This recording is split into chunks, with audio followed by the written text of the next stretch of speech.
बताएं क्यों डिलीट करें। नहीं करूंगा मैं डिलीट क्यों। उल्टा चोर कोतवाल को डांटे, पत्रकार को बंधक बनाने की कोशिश। एमपीईबी के कर्मचारियों द्वारा की गई अभद्रता। अभी हाल के कुछ दिनों पहले सरकारी विभाग के एक अधिकारी प्रशांत तिवारी द्वारा पत्रकार सूर्यप्रकाश खरे के साथ मारपीट का मामला बहुत उछला था। इस हाई पोटेंशियल मामले में सरकारी महकमे द्वारा पत्रकारों के प्रति जो अभद्रता की रूपरेखा सामने आई थी, जिससे कि सरकारी प्रतिष्ठानों के कृत्यों की पोल सामने आई थी, वहीं आज एक और सरकारी विभाग एमपीईबी में पत्रकारों को खुलेआम बंधक बनाने की कोशिश भी की गई। पत्रकारों को बंधक बनाकर उनके मोबाइल से वीडियो डिलीट करने की कोशिश की गई, जहां पत्रकारों ने कुछ भ्रष्टाचार की खोजबीन करते हुए सरकारी अफसर से पूछताछ की, जिससे जवाब में उन पत्रकारों को भी जान के लाले पड़ गए। मैंने आपसे बात की थी वाहन की। तो सर फिर से वही वाहन रिन्यू करके अनुबंधित कर लिए गए। कौन से वाहन अनुबंधित कर लिए? एक बीके रैपटार का स्कॉर्पियो और बली बाबू का रामशरण सेन, अरविंद खरे के 3 वाहन फिर से अनुबंधित कर लिए गए।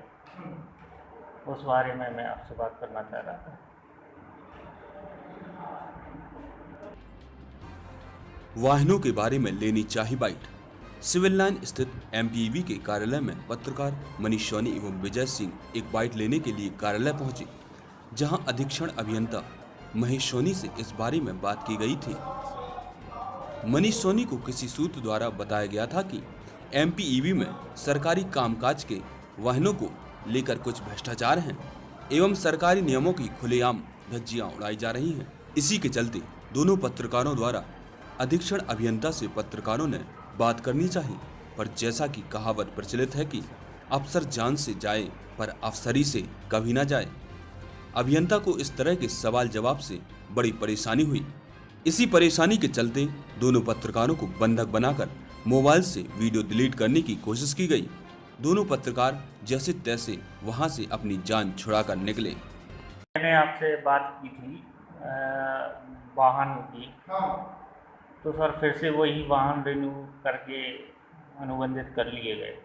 कौन से वाहन अनुबंधित कर लिए? एक बीके रैपटार का स्कॉर्पियो और बली बाबू का रामशरण सेन, अरविंद खरे के 3 वाहन फिर से अनुबंधित कर लिए गए।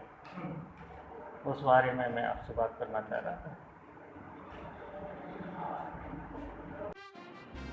मास्क ना लगाना और सोशल डिस्टेंसिंग का मजाक बनाना, सरकार के आदेशों की अवहेलना करना एमपीईबी के अफसरों का उद्देश्य बन गया है। पत्रकारों को बंधक बनाने का एक दूसरा कारण भी प्रतीत होता है।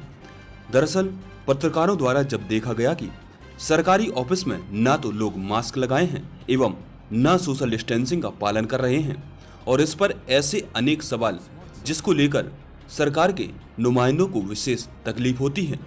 दोनों पत्रकारों द्वारा जब इस कोरोना पैंडेमिक पर सावधानी को लेकर नियम न मानने पर सवाल किए गए, तो जाहिर है कि अफसर को बुरा तो लगना ही था। तो ये बताओ, आप मास्क क्यों नहीं लगाते? आपको ये उन्होंने फोटो खींच। तो ये बताओ, आप मास्क क्यों नहीं लगाते? आपको ये उन्होंने फोटो खींच। अब एक सवाल जरूर सामने आता है कि क्या पत्रकारों द्वारा देश हित में सवाल पूछना अब अपराध घोषित किया जाएगा? आखिर क्यों पत्रकारों को टारगेट किया जा रहा है? पत्रकारों का एक लक्ष्य है कि यदि आप गलत नहीं तो फिर डरने की भी कोई बात नहीं, पर अफसर तो इतना डर कि वो देश के चौथे स्तंभ को बंधक बनाने की कोशिश करें।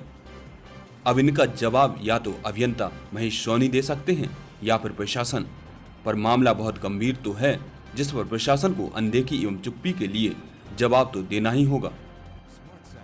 IN7 न्यूज के लिए बुंदेलखंड हेड राहुल जैन की रिपोर्ट। बताएं क्यों डिलीट करें। नहीं करूंगा मैं डिलीट क्यों करूंगा। आप बताएं क्यों डिलीट करें। नहीं करूंगा मैं डिलीट क्यों करूंगा। आप बताएं क्यों डिलीट करें। नहीं करूंगा मैं डिलीट क्यों करूंगा। आप